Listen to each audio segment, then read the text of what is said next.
Okay, so welcome to the conversation, Outspoken Opinionated. My name is Edwin Maya, and of course, I'll be your host today. Today, we are talking about digital learning and digital parenting and online learning. Again, I would say digital parenting and online learning. So, for us who are parents and those who aren't parents, students all over America have gone into this virtual learning. You have schools who have gone into hybrid and schools who have 100% virtual. So, hybrid is when they're 50% on campus and then they are 50% online, where there are also parents who are also taking their kids to daycare and hoping that these daycares have proper internet for their kids to go into the classroom. So today, my special guest is Precious Taylor. She is the founder of Cyber Smart Mom. Precious is an information technology security consultant and an educator with over 20 years of corporate experience ranging across several sectors. Her passion is to educate families about safety in the digital world while improving children's digital wellness. And so for today, I'm going to bring Precious in. And again, like I said, we're going to be talking about digital parenting and online learning. So Precious, welcome to the conversation, Outspoken Opinionated. Today, like I said, we're just going to talk about digital parenting and online learning. We're trying to make sure that our kids are safe online. As a father of a 7-year-old who's in second grade, I am juggling between my Zoom meetings and his classroom, and sometimes you really don't focus and pay attention on what they're doing. But today, I'm happy that you're here, and I know that you're going to be able to just educate us, for us, the parents, even kids who are watching, just to educate us, for us to understand what we can do to protect our kids from all these predators around here. So first of all, before I start, I forgot my drink. I forgot my drink. But anyway, Precious is well. So, like I said earlier, we're going to be talking about digital learning, parenting, digital parenting, and online learning. For today's broadcast, Precious Taylor, I'm sorry, will be here, and she is gonna be here soon. Like I said, this is live, guys. So sometimes things happen. So I'm back. Precious is back. And I'm we're so going to turn sorry. the floor over to her. But first, I'm going to ask Precious, how are you doing in this pandemic? How are you doing? I'm doing good. Thank you for asking so much, EJ. We're living in perilous times. A lot of families are impacted. I have to say I've been blessed. Even though with everything that's happening in this pandemic, this has been a year of rest, right? A year of just focusing on all of my goals and trying to get to them. So I am grateful for a lot of the changes that this year has brought us. I'm taking advantage of some of the positives out of the situation. There are, lots of negatives. Don't get me wrong. Family gets sick, deaths, etc. But I just choose to focus on the good things so that I can get through it. That's good. So it's been okay. What about you? Great. I've been good. What I say, Zoom has been my best friend. So I've been on Zoom. I think I've worked on Zoom so much that I think I need to reach out to them and see if I can get some money from them, because that's basically what I've been doing. But working, I think my full time and then my part time teaching also. I took off this semester, so I'm going to start in this spring because Matthias is full time virtual. So that thing I needed to get that together. But all in all, I'm grateful to God because I think He's been keeping us and keeping us and keeping us sane. Yes, But despite I some want of to our ask you, things, why right? Cyber Smart Mom? Why? Whew. First, can you hear me okay? Sounds A good. little bit, if you can just put it up a little bit. So that's why I like when this is live, because the villagers just brought me my drink. Oh, nice. Nice. I need some villagers. Send This is some what my life is all way, about. please. The villagers All just right. brought my drink. Yeah, I know, right? So Cyber Smart Mom started because of my daughter. So I have two little girls for viewers that are watching. And when they were extremely young, at least in my definition of young, their grandmother decided to get them iPads, right? She got tired of us getting them these digital tablets that were toys, right? And after you play a couple of games, they get bored, and then that's all you could do. So she got them some iPads, and I realized quickly that parental controls were something you had to do. And it wasn't really a thing back then, right? With the first generation iPads, there were no parental controls. You just had to, if you were tech savvy, you knew that there were some things that you had to do, and you went from there. And so, based on some personal experiences with them, I decided, oh no, I started reaching out to family members, people I knew, and started helping them to try to streamline the technologies that they were having their kids use, like the games, the tablets. You have toddlers playing on phones. So that just grew. And then I felt that I really wanted to use this as a ministry to get out there and share with families, especially those who are not tech savvy, right?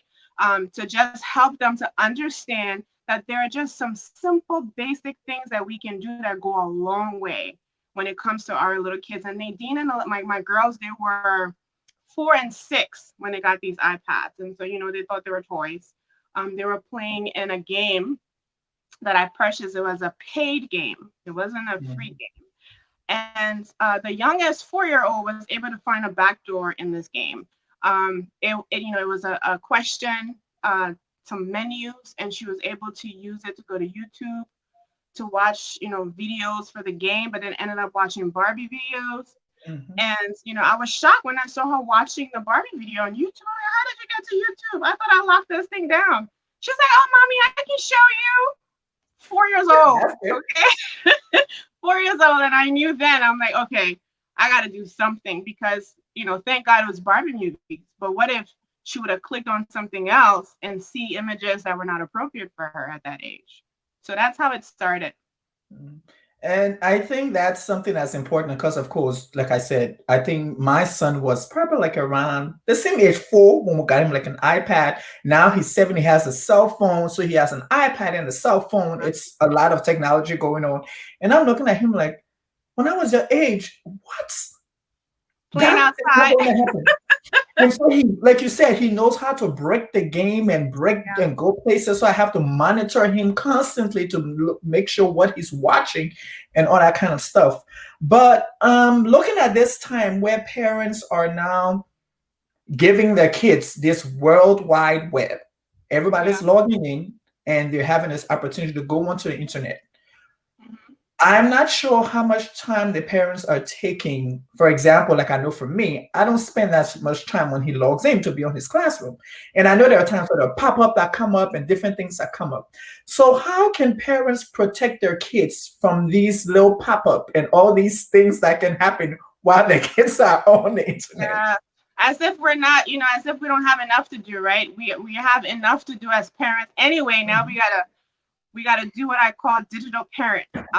It's not just parenting like how our parents did back in the day, right? We have that now in addition to watching out for their safety in a whole entire digital world that we have no idea about. So I like to call it my 3 Ps, right? Precious calling 3 Ps. But of course, prayer, plan, and then put into practice. So the first thing in what the example that you give, where you said these pop-ups are coming up, you have to be able to, there are some basic things you need to do for these devices. Now, pop-ups can come up on any browser that you use. So before you even get to the pop-ups, there are certain tools that you need. You need to make sure, take care of your perimeter. Your perimeter is your house, your router, your Wi-Fi, whichever way you're getting internet into the house, you need to make sure that it starts there with your protection. So if it's a router, you need to make sure that you have your control set up on your router correctly. If it's not a router, if it's just a mobile device, whether it's a mobile pad or whether it's a mobile phone, you want to make sure that you're installing antivirus, anti-malware, something like Norton, for example, that handles all of it. You want to install something like that. Norton has a mobile solution, and you can get it for like 30 something bucks for like 5 devices. It's fairly inexpensive. That's the first thing you want to do. But then when it comes to browsers, where most of our kids are spending tons of research for school, you want to make sure that you're installing browser safety tools. There's one that I personally like and I use as an adult, and that's DuckDuckGo. If you go to duckduckgo.com, it is a privacy browser. Unlike Google, it does not track where you go. It doesn't track what you do, and it's a cleaner browsing experience, right? And then for the kids, there are some other ones like kidssearch.com. It's KIDZ, like kidssearch.com. There's another one. That one is powered by Google. So people can use that for the kids. So for example, and it's another one called kitty.co. So if you go into your browser, whether you use Chrome, whether you use Mozilla Firefox, whether you use Internet Explorer, you can have it set up where instead of going to Google to do your searches, you can use those tools, and those tools will prevent pop-ups. They would prevent inappropriate images. They would prevent, if your kid's searching for Mickey Mouse, they're not going to see some naked woman with Mickey ears on, right? They will see images of Mickey Mouse. So those are some of the things that you can do. Of course, every browser also has privacy settings within the browser that you can use. And let me just share a quick joke. So when we were getting ready to come online, I had on my mobile device, I did some security features, and I couldn't even get the browser to log in with the mic and the camera. I was like, oh, I forgot I turned all this stuff off. So, there are things that you can do so that it can prevent that. But start first with malware tools, and then use those browser tools that I just mentioned within the application, and it will really help. Okay, so first of all, I know I have these two black box. So I know you said the router, the this. Now I'm good. I have the internet service provider that I have. There was one black one and there was one white one. And when the lady came to set it up, she told me what the white one was and what the black one was. I'm good. I don't need to know anything else. No, So for parents who don't know what those boxes are, can you help us out a little bit and let us know what this box is? Like, which one is the router? Which one is I guess the internet? You see, I don't even know. I just know. So I don't know what your white or your black. I don't know. I don't know what white or black you got in your house, but because they can come in any color, right? Yeah. But so basically, here in the States and most places, in order to provide internet, right, for the house, they use whether it comes through the cable or whether you need a router. That's where all the traffic comes in and then it goes out to wherever you need it. Back in the day, we had to have wires running from these routers to every device. Now it's all wireless. So that box is basically where all of your Wi-Fi is, and that's where your connectivity is. And it can be configured, even though it's not connected, with a wire to your computer. You can still use your wireless connection and you can configure it. So the first thing you need to do, even though they told you don't worry about it, you need to change the password, because the company has the password and all the employees that work for that company have the password. So the first thing, you look at your face, what's wrong? I gotta change it. The first thing you do is change the password to something that only you know. Okay. Step number one, you have to change that password. You tell the kids not to share the password with their friends. If their friends come over to play and they want to, hook up to the Wi-Fi, they have to come and ask mom and dad for permission. That's important. You don't want to share it with your neighbor. You see all these Facebook posts about, sharing your Wi-Fi. Unless you're cool with that neighbor, you trust each other to that extent, but I wouldn't do that. That's a whole other can of worms. I wouldn't do that because there are other issues that can come from that, right? No matter how much of a good intention you have. So you definitely want to do that. You want to change it. And then the next step, what we talked about, like getting, preventative tools to help you to keep the bad people out. Okay, so we have a question from Facebook, and it's Laylene. Leilene says, can I still do this on a Chromebook that was provided by the school? And I believe Good that's the question. That's an uh-huh. excellent question. So, Chromebooks, there are definitely settings in a Chromebook that you can use. For example, DuckDuckGo, if that's her question around the browser, is probably Yes, I yes. believe that's what it You is. can do that because that you won't be in violation of the policies on the Chromebook. But I would check with the school on what you can and can't do on a Chromebook. I'll give you an example. Um, Chromebooks, I love Chromebooks. My girls use Chromebooks. It's just easier, and but theirs are not issued by the school. But with Chromebook, it's access to the internet. Pornography will be available. Not that they're going to go looking for it, but they could click on the wrong link and get exposed to images. So there's something called so you have to clean your DNS. So there's a cleandns.org, and they do a good job on showing you how you can in your Chromebook, in the settings of the Chromebook, you can add and DNS are domain name servers. You can add clean domain name servers in your browser settings, and then what that does is um, it filters the content that's coming to your Chromebook for your child, and so it will prevent pornography. So you won't have to worry about that.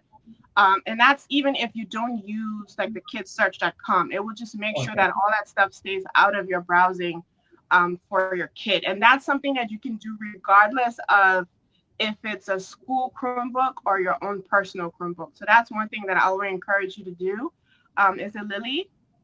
I would Yeah. encourage, yeah, I would encourage her to do that. Anything else that you want to do on the Chromebook, in regards to other settings, I would check with the school because you don't want to go against the policy that they have for the Chromebook. But that you can definitely do. Okay, her name is actually Marlene, and she said, Oh, "Thank you." Marlene. She said, Okay. "That's great. I didn't know that." Okay, so yes, viewers. So those who are watching on Facebook and YouTube, if you do have questions for Precious, you can send the questions in, and we will read them on here, and she will be able to answer those questions. Okay, so what I'm gonna do now is I'm just gonna give it to you because I believe you have a guide how you want to, like if there are certain things that you want to go over, how you want it, what like the different steps that you talked about earlier. But if you just want to go down certain things, how you think to educate the parents on this stuff, I'm gonna let you do it, and I'm gonna watch you. Then I'm gonna be thinking about questions. Talk about some questions. I don't want to just talk. Okay. So first, before we do that, Oh, audience, please make sure you bring your questions because we want this to be interactive. We want you to be able to use this opportunity to ask questions.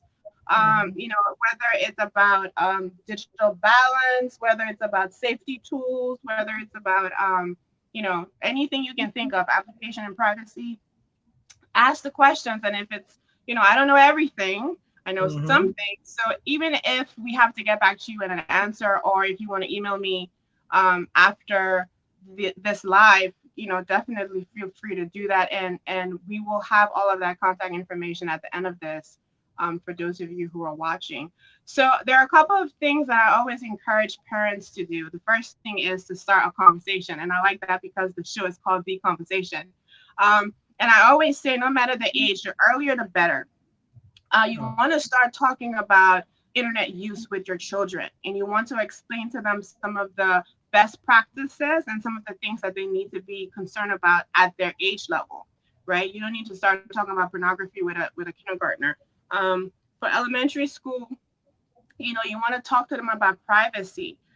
You want to tell them that don't give out your address to strangers, right? Don't give out mom and dad passwords or emails, or you have to keep the conversation light depending on the age, but you want to start those conversations. You want to tell them it's not okay to just bombard in the bathroom with the camera recording mom and dad, right?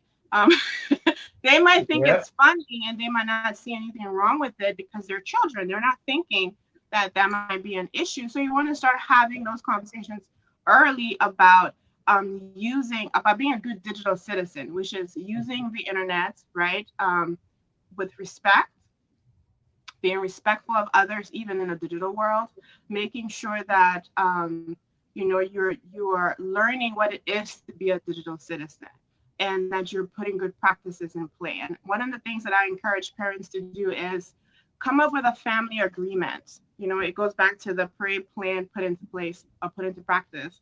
So have a discussion with your child and say, hey, you can use the iPad, and you can watch your videos, but you can only do it for 1 or 2 hours and no more. Don't come crying and asking for it. It's not going to happen, and you can only watch these type of shows. No, you cannot be in YouTube all day. Maybe even YouTube for kids. Set your parameters and then explain to them what the penalties are for breaking those rules, right? Come up with what it's going to be, write it on a piece of paper, have them sign their little name, stick it on the refrigerator door or in the kitchen or in the dining room, somewhere, in the family room, somewhere where everybody can see it. And that's your family rules for internet use, right? And not just internet, but all of the devices. You can add television time to that if you want. Just come up with a place. It might be something like before you go to bed, for the middle-aged kids, right? Before you go to bed, you need to make sure that your phone and your computer or your Chromebook is in mom and dad's room or it's in the kitchen table, but you're not going to go to bed with it in your room because I don't want you sneaking to watch something when you're supposed to be sleeping. It could be just simple rules like that, but come up with it, write it down, and then everybody has to adhere to it. So that's one thing. Uh-huh. Any questions? No questions yet, but I have a question. Okay. So you do have parents who have tried everything, but what is it that a parent can look for? So, for example, I do have the malware, spyware, I have whatever, but there are some kids who are smart enough to break setting codes to get what they want to get. And they can give you that computer and you can look into it and you will not see nothing because they know what they can do. So what is it that parents can look for, or what is it they can be looking for so that they can, oh, okay, if I see that, I know exactly what my son or daughter is doing? Well, for one, it starts with education. The parents have to educate themselves. Mm-hmm. And that's not always easy to do. Yeah, there are courses out there. There are people you can contact like me. But the Yeah. first thing is, right, the first thing is you have to educate yourself. And I know it's, added work to your already busy lifestyle, but make it fun. Talk to your kids. If you see them playing on a new game that you have no clue how they even installed it, instead of just getting angry, how did that thing come on the phone? Sit with them, spend time with them, talk about it, learn about it. They can teach you a lot. So that's the first thing. Parents have to educate themselves about what's out there. The second thing is, in my house, there's no such thing as privacy when it comes to your phone. First of all, I pay for it. I'm paying for it monthly with internet use. You're underage, so we have a rule back to the family plan, and ours is mom can take your phone at any random time and do a check. So this Mm. way, they're not prepping, deleting everything, right? Oh, You could just it's 8 o'clock in the morning before school. Hey, let me see your phone. And another thing is nobody's allowed to have a passcode on their phone that everybody doesn't know. oh, And that is important because there has to be transparency and there has to be trust. So if your child is one that has their own mobile phone, right, or have their own device and it's theirs, it's not like a family iPad or a family Chromebook or laptop, then you need to make sure that those rules are there. They need to understand, at least up to a certain age, right? But they need to understand that there's no such thing as, this is my phone. I can do whatever I want to do with it, and you can't look at it, mom and dad. That just shouldn't fly. mm, So that's a second thing that you can do. Um, okay. there are a lot of applications out there that I warn parents about, but those are mostly for middle school and high schoolers, not Yeah. necessarily elementary school kids, because at least you still have a lot of control when they're that little. You know, Mm. unlike when they start getting older and start getting more sneaky. They're more And that's tech what I was going to savvy. say.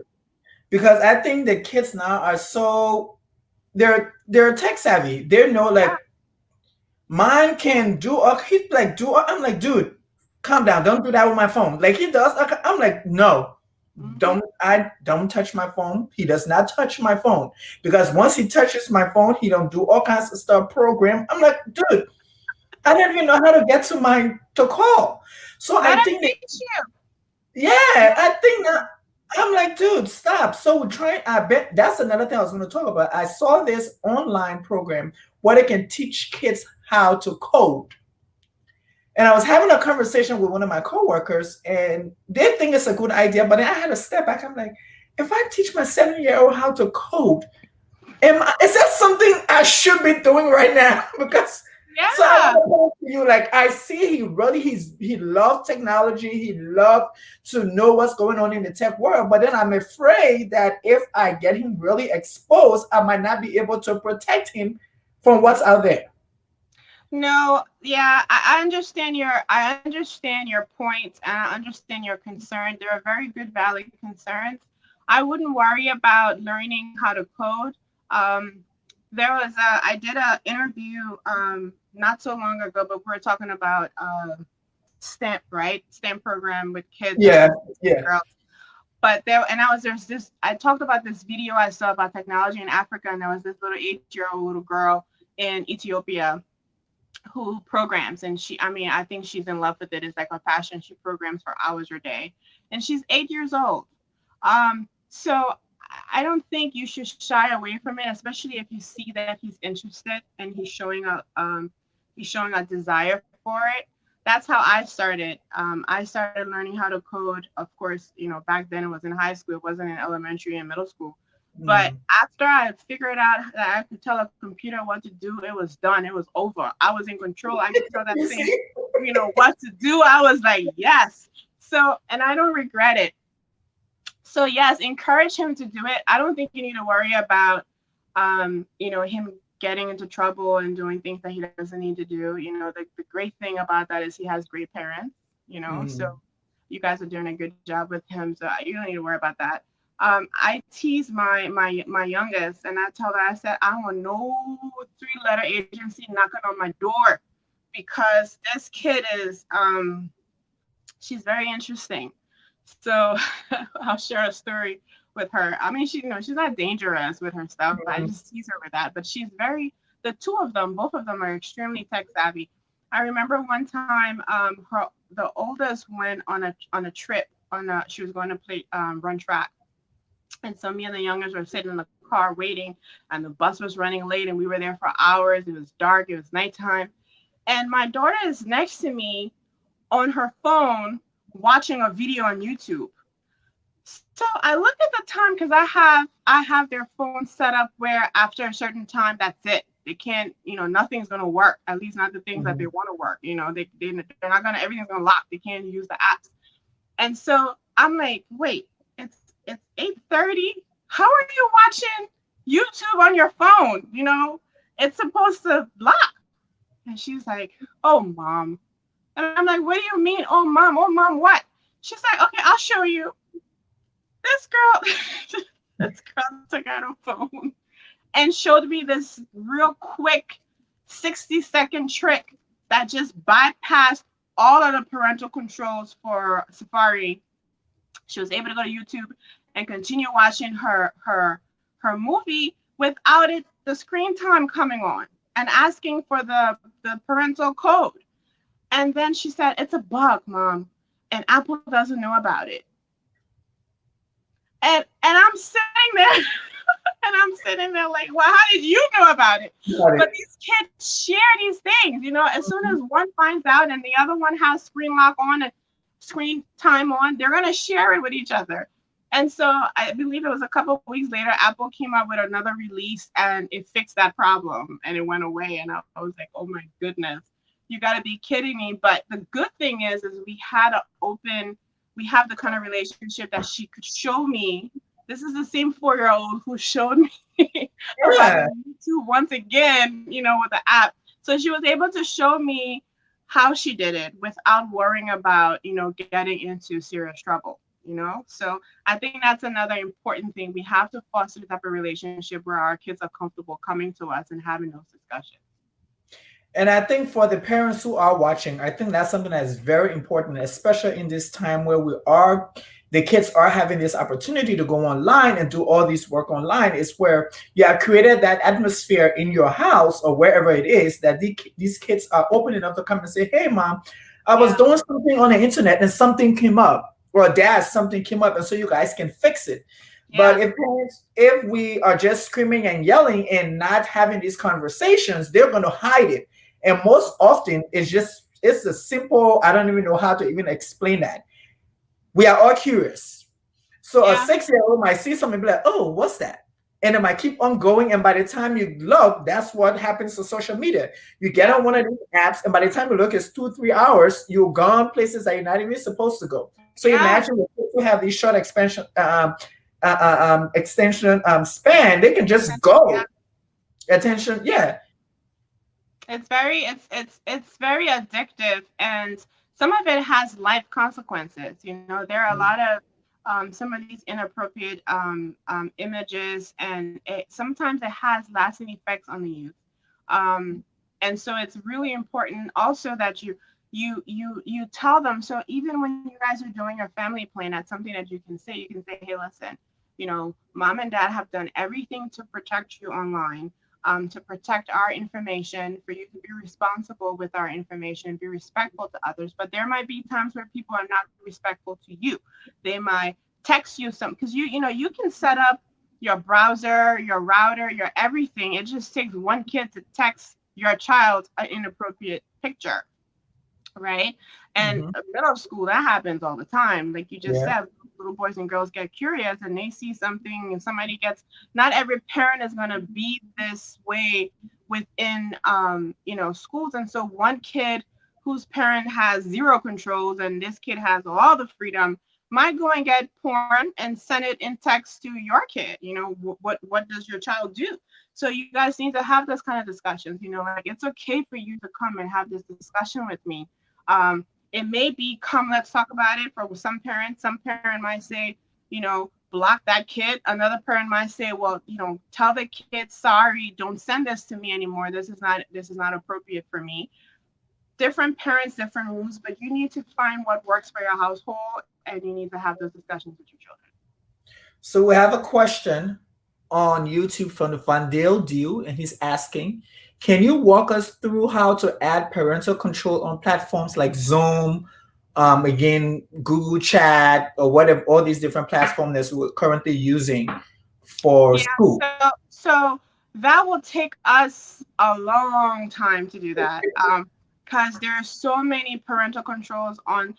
One thing that I love now is that, unlike before, you know, just a couple of years ago, nowadays everything has some type of control around it. Um, whether it's Zoom, whether it's Chrome, whether it's all these different social media apps, but everything has some form of setting. You know, if it's your phone, you know, the digital wellness for Androids, the screen time for Apple, everything has a form of parental control. So it'll take us weeks just to get through all of them.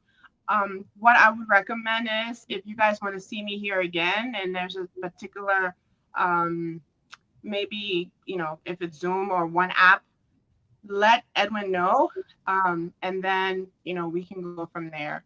Or if you need more information, you can always find me online. You can go to Mhm. precioustaylor.com or send me an email at info@precioustaylor.com, and we can talk a little bit more. And so for those who are watching, as you can see, I have it scrolled over.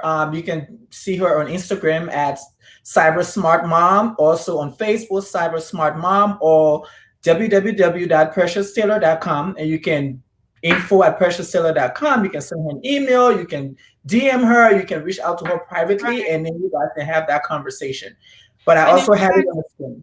yeah, and you know, you can go Instagram and Facebook now. Just, you know, you can follow, and there are already tips out there on some stuff. Mhm. So I would just encourage you to go and explore those platforms. Facebook, I think, might have a little bit more than Instagram, but you know, both have information. And of course, if there's something that you want more information about that you don't see there, you know, feel free to reach out to me. Sure. And now I That's a have a very good question. question. Yeah, that was a really great question. But I have another question for you.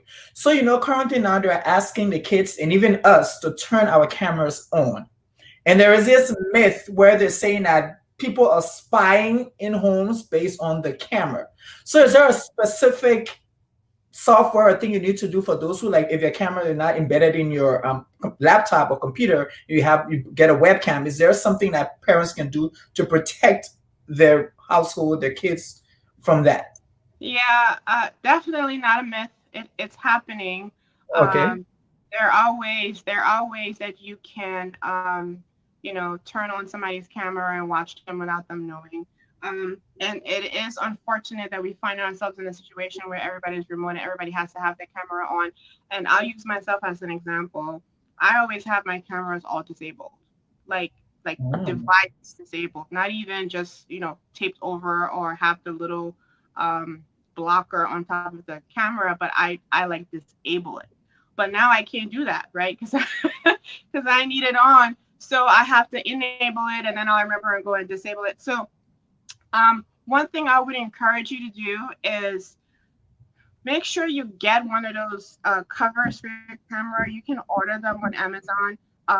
If you don't want to spend any money, literally Uh-huh. get some either electrical tape or get a post-it note or something and just stick it on top of the camera. Oh, The kids can take it off when they're doing their Zoom and put it back on when they're done. okay. And I mean, that's like the easiest fix, Uh-huh. other than disabling the device inside of the OS settings, or um, getting something that will stop the webcam and the microphone. That's like the easiest fix that anybody and the least cost effective um, step that anybody can take. And I highly encourage that because there are some sickos out there.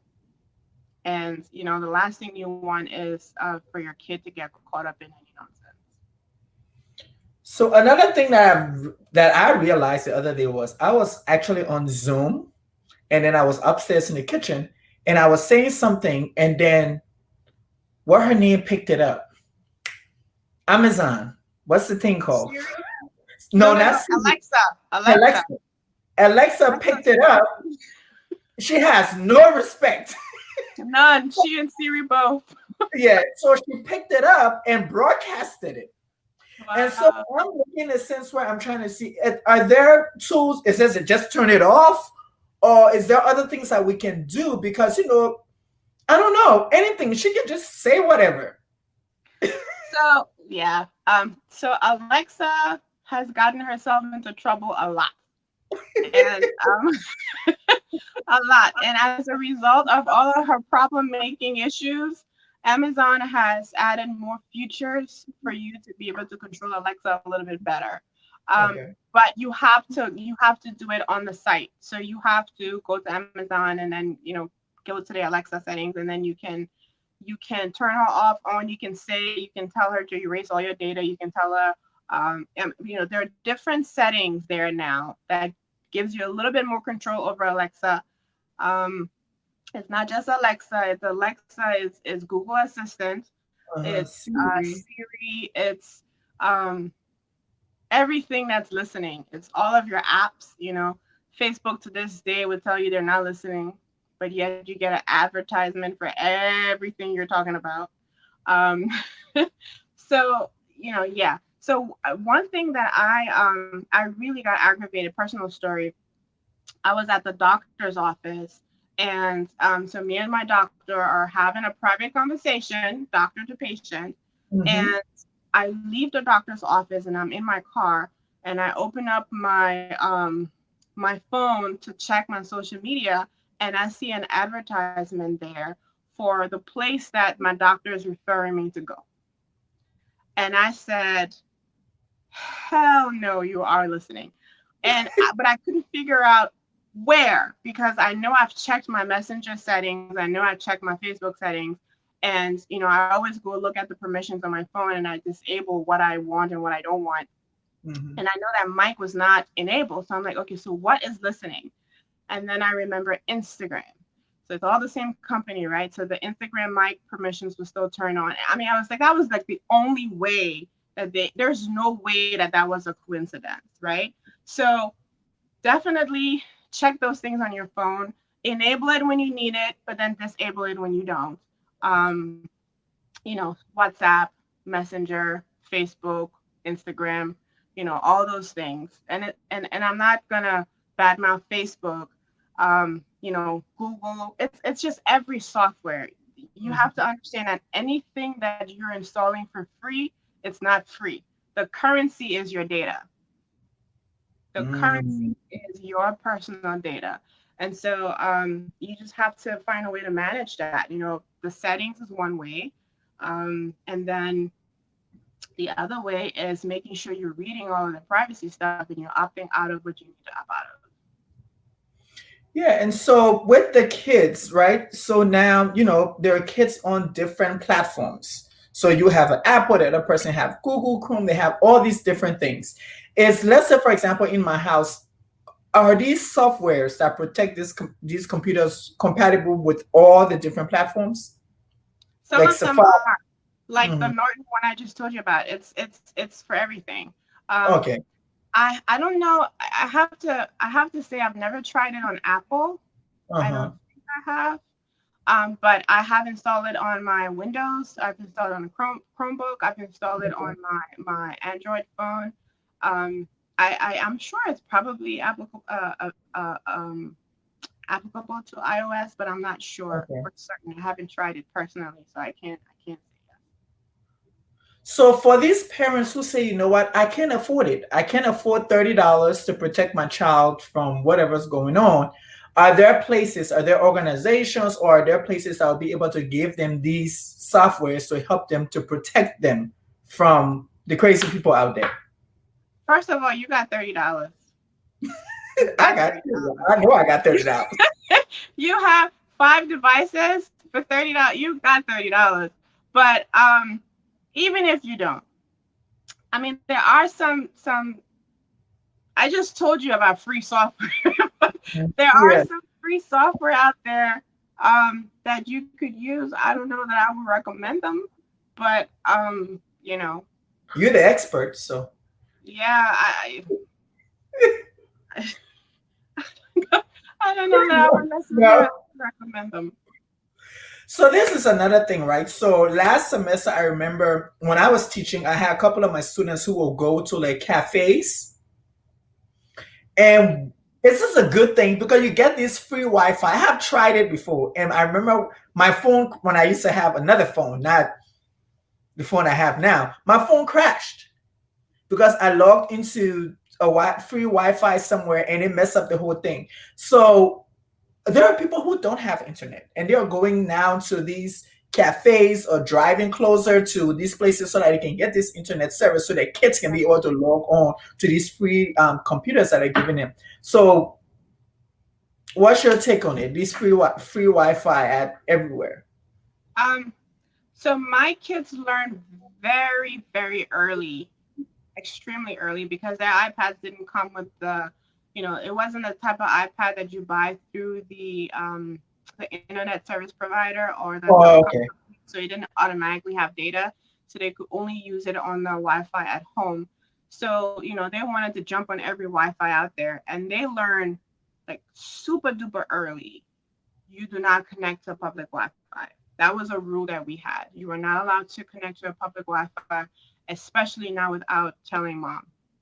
So you have to be careful because you're on there and other people are on there too, and not everybody that's on there is just using it for checking email and Facebook, right? They're on there Mhm. because they're trying to collect some information. um, they might know where you work and trying to figure out, get some stuff. So you just have to be careful. If you absolutely have to do it, especially nowadays, where things are difficult for a lot of families right now. I would just make sure that you're using like a VPN. It goes back to spending some money again, but like Norton comes with the VPN. So I would just encourage you to make sure you're not sending any private information over the internet when you're connected to these devices. I mean, these Wi-Fi's, and make sure that you have like a VPN installed on your laptop, or that you have some firewall protection.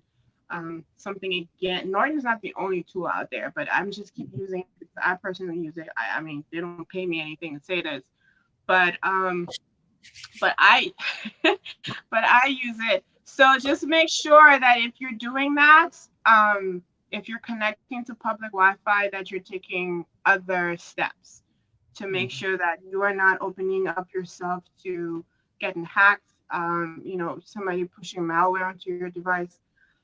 So you just want to be careful about that. I'll share a joke with you. I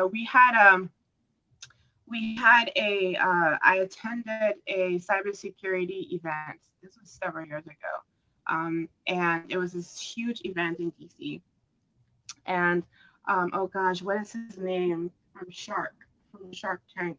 Um, I can't think of his name right now, but he was one of the guest speakers. And so it was at a hotel, right? And so all of the guests that were there could use the hotel Wi-Fi. They had the password and stuff there for you to use. And he went and set up his own hub, and he Oh, named it after the hotel. And he literally had like 200 people connected to it. And it was an experiment, and those 200 uh-huh. people failed miserably because it was not associated with the hotel at all. It was his own personal um, And they Wi-Fi. all love it. Yeah, so that's just another example that sometimes you might see Panera and think, oh, this is the Panera Wi-Fi, Yeah.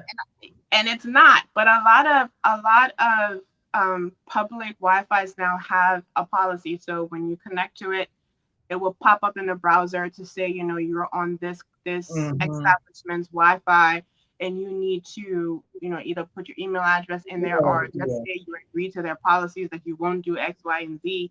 But yeah, so that was a good learning lesson for all those people who connected. So So let's talk about password. So I'm the person who have one password for everything. it's easy, Everything I know. It's is easy. easy for me. So let's talk about password for the next few minutes. So I know people who have 25 different passwords. I can't remember it. So Yeah. what is it about password? Because I know me and my son is fussing right now because he don't want to have one password for everything. I told you He he's a does little. it. He No, he's does. like, no, I can't have one password. Daddy, I what? love it. Dude, I because I love need it. to remember this stuff. So what is the best thing to do when it comes to password? Write it on a piece of paper and stick it on your monitor. No, No, somebody go see I'm it. just teasing. I'm just teasing. Yeah, I know. Having one password just makes life easy. But it literally just takes one incident where somebody's database gets stolen and all the information in it, and there goes your password. Mm, Um, Verizon, Equifax. I don't want to start naming companies, but so many companies out there mhm. have been hacked, right? And information has been stolen, and um, your little password could be could be in there, and You ain't got and that if much you're only money. They using should not do one that. password everywhere, Mm-mm. it just makes life easy, and if your username is the same, oh, You already know it's the same American same. Wow. so that's why you don't do something like that. But make sure your passwords are, before we used to say 8 characters, now we say 14 to 15 characters. Make sure it's at least 15 characters if wherever you're using it has that capability. Some people still can't accept 15 characters, but make sure it's complicated. Make sure you have numbers, caps, lower letters, special characters. If again, wherever you're registering will allow for those. Most people have their syntax and what they accept and what they don't accept and what the requirement should be. Make it a phrase. Maybe you don't want to remember something long. Make it a phrase. Make it a sentence. something Mm-hmm. that's not easily guessed. Don't make it. I am EJ, born this day, or or your address, or your kids' birthdays and names, or a combination of the stuff. Try to make it complicated, but there are tools out there now, password tools that are like Mm-hmm. vaults, right? Yeah, someone told Basically, me about that. yeah. So there are password tools that like little mini vaults, and basically what that means is it's like just think of it as your own little key that just holds a bunch of other keys, right? And meaning your passwords. The only problem is if you forget how to get in there, you lose all of those passwords, or if somebody else Oh, gets a hold of it, then they have all of those passwords. But there are some that would generate a password for you. But please don't just have one password for everything. oh, If nothing, you take anything away from the whole password thing is don't don't have this one password, and don't write it all down in a no. notebook. Password, my That's not have password. one password. I can remember one Yeah. per entity. And listen, I can relate. I can relate. But there's a website. Let me pull it up so I can make sure I'm telling you guys where to go. It's called password. What is it? Pawn something. I can't think of it right now. I'm gonna send it to you so you can Okay, record then I it can post it. I can for post your it with guests. when we Yes, upload it. if I Exactly. mess with my phone, I don't want to exit out of this. But Oh, you okay. can literally go to the site, put in your email, and it will tell you if your email's ever been breached, and it will tell you when and with what company, and what time, and so you will have a very good idea on the password that you use for that Oh, account. You need to wow. change it, and you need to change everything else. Yeah. So, Well, um, but this has been great. You won't believe it, but we almost made it to our 1 hour mark. Uh, wow, that was yes, that was quick. That's what I always tell people. And this is what I tell you guys. So remember, those who are watching, I told you guys we had something good for you guys. So for those who are watching, Precious Taylor is giving 50% off to you guys for a personal consultation for you and your family. You will have to log on to www.precioustailor.com to sign up and use the passcode. The coupon is D conversation or conversation. the conversation. Big conversation is the coupon code for the 50% off. And when you get that 50% off, you better let me know because we all need to do this together. So I need you guys, again, like I said, Precious is on Instagram. She's on Facebook. You guys, I put the banner up and I'm going to put the banner up again so you guys can see it on Instagram. She's Cyber Mom. She's Cyber Smart Mom. Facebook, Cyber Smart Mom. And then www.precioustailor.com. You guys, this was great. This helped us to understand digital parenting and online learning. This was the conversation, outspoken and opinionated. We had our guest, Precious Taylor, who helped us out. I'm going to run upstairs now to change all my passwords. That's what I'm going to do. And I'm going to make sure I know what's up. I make sure I know my Wi-Fi password and everything because it's crazy when people come visit you. The first thing they ask, "Can I have your password?" I'm like, "No, you can't have my password. That's my password for my Wi-Fi." But if you're not looking into that, companies are also giving out that you have the Wi-Fi for the house and then you have a guest Wi-Fi also. So that's what we're working on that. But So if you like change know everything, yep, everything the now. password. Change the password for both. Make it Uh, different so that when your guests come, you can give them the guest one and you have yours. Yeah. they have the one. So I'm going to work on that. But we want to say thank you so much to Precious for all the information that she gave us today. This was great. I've been knowing Precious since I was probably this high. Don't So make me sound old. I don't know how to pass that. But she's been knowing me since I was this high. So this is amazing to have her on this platform to just educate us as parents and even those who are just caretakers or whatever you do with kids who are going through this whole virtual education time. So again, you can reach Precious on Instagram at Cyber Smart Mom, on Facebook, Cyber Smart Mom, or www.precioustailor.com. I say thank you for watching the conversation outspoken opinionated. I am your host, Edwin Meyer, and you all have a good day. See you next week, Thursday at 7 p.m. And trust me, next week, Thursday is going to be juicy because it's going to be all the tea. We're talking about tea. We have a huge icon who's going to be talking about the tea. Okay, guys? So I see you next week. and have an amazing rest of the week. And bye, bye, bye. Thank you for having me.